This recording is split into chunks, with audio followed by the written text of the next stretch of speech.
करणाऱ्या मातेने तिच्या दैनंदिन आहाराच्या गरजेपेक्षाही तिनं जास्त आहार घेतला पाहिजे. कारण तिच्या बाळासाठी जे दूध तयार होतं त्याच्यामध्ये जी पोषक तत्वे येणार असतात ते तिच्या दैनंदिन जीवनातल्या तिच्या शरीराची गरज भागून ते तिला जास्त जास्त गरज पाहिजे. कारण तर ते बाळाला काही पोषक तत्वे हे त्या दुधातून भेटली जातात. कडधान्य, फळे, मांसाहार ह्या सगळ्या प्रकारच्या भाज्यांचा समावेश हा आहारात असावा. त्याचप्रकारे आहारामध्ये सात्विक, पौष्टिक असे जे लाडू म्हणतात, ड्रायफ्रूटचे लाडू, सातूचे लाडू, पुन्हा मुगाचे लाडू यांचं प्रमाण हे प्रमाणात असावं.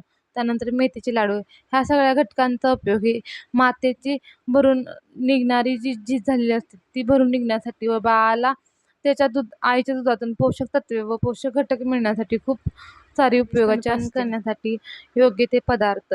पहिलं तर डिंकाचा लाडू, आळीवाचे लाडू, खसखसची खीर, त्यानंतर मेथीचे दाणे, त्यानंतर लसूण ह्या सगळ्या पदार्थांचा समावेश हा मातेच्या दैनंदिन आहारात असावा. याच्यामुळे काय होतं, आईला दूध येण्यास खूप सारी मदत होते. त्याचबरोबर शतावरी पावडर, जर शतावरी पावडर आपल्याला आवडत नसेल तर ते दुधातून आपण ते घेऊ शकतो. दिवसातून 2 वेळा घेतली तरी खूप चांगली आहे. बाळाला कोणताही त्रास होत नाही तोपर्यंत आईसाठी कोणताही पदार्थ टाळू नये. आपल्याकडे रूढी परंपरेनुसार असं म्हणतात की हे खाऊ नका, त्याच्यामुळे बाळाला पोटातलं होतं, ते खाल्लं तर बाळाचं पोट दुखेल, बाळाचं पोट फुगेल. पण असं काही नाही. जोपर्यंत बाळाला कोणताही त्रास होत नाही तोपर्यंत ते पदार्थ आईला खाण्यास देण्यात यावे. यासाठी महत्त्वाच्या सूचना: योग्य प्रमाणात आणि भरपूर प्रमाणात आहार घ्या. वजन वाढेल किंवा कमी होईल याची काळजी करू नका. हळूहळू वजन कमी करण्याकडे लक्ष द्या. लगेच काही वजनाच्या मागे लागू नका. त्यानंतर पाणीही भरपूर प्रमाणात प्या आणि चहा, कॉफी हे कमी प्रमाणात घ्या.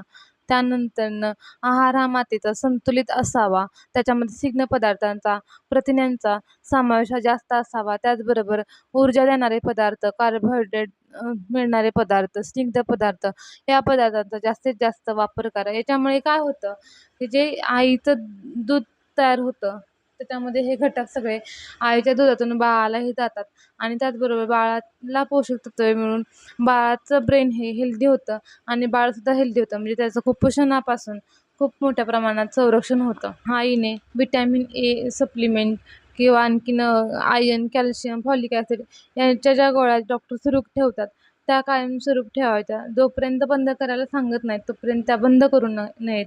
याच्यामुळे काय होतं की आईची पण जी हाडांची झीज झालेली असते ती भरून निघते.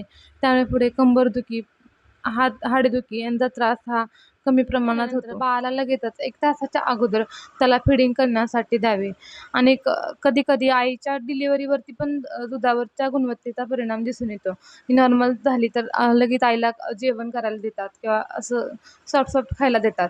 पण त्यावेळेस सिझेरियन सेक्शन होतं त्यावेळेस 2 दिवस तर तिला काहीच खाता येत नाही, की असं फक्त पाणी आणि त्यानंतर दुधाचा पुरवठा हा कमी असणे किंवा मुबलक पुरवठा असणे याच्यामुळे मातेला बाळाला व्यवस्थित पाजता येत नाही. कारण जर नवीन माता असतील, नवीन मॉमीज असतील तर त्यांना हे प्रॉब्लेम खूप सारे येतात. त्यामुळे न घाबरता त्यांनी जवळच्याच वैद्यकीय विभागात जाऊन त्याची विचारपूस करावी किंवा जवळ घरी येणाऱ्या आशा वर्कर असतात त्यांना ह्या सगळा प्रॉब्लेम त्यांनी सांगावा आणि त्यातून काही सोल्युशन भेटते का ते बघावं. आईचं पहिलं दूध हे कोलेस्ट्रॉल असतं, ते बाळाच्या रोगप्रतिकारक शक्तीसाठी खूप चांगलं असतं. त्यामुळे आईचं पहिलं दूध हे बाळाला दिलंच पाहिजे. असं नाही की बाळाला पहिलं दूध नाही द्यायचं. पहिलं दूध चिकाचं दूध असतं त्याच्यामुळे त्याच्यामध्ये रोगप्रतिकारक शक्ती खूप चांगली असते. डिलिव्हरीनंतर पहिल्या अर्ध्या तासात किंवा 1 तासात बाळाला आईकडे फिडिंगसाठी द्यावं. कारण जे पहिलं चिकाचं दूध असतं ते रोगप्रतिकारक शक्ती वाढवण्यास खूप चांगलं मदत करतं. तसंच सगळ्यांनी सुरक्षित राहा, सेफ राहा. चलो बाय बाय.